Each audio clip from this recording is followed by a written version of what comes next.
Voices are not for yelling by Elizabeth Verdick. You have an indoor voice. It's quiet.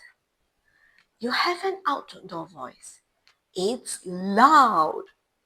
Sometimes you use your outside voice inside because you feel excited or you feel mad and you really want to be heard. But voices are not for yelling. Yelling hurts our ears. Yelling hurts our feelings.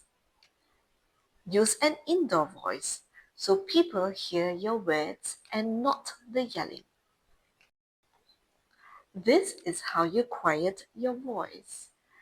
Take deep breaths in and then slowly blow them out. In and out and in, until your body calms down. Now it's time to use your words. I am mad. I need help. Thank you for using your words. I'm here to listen.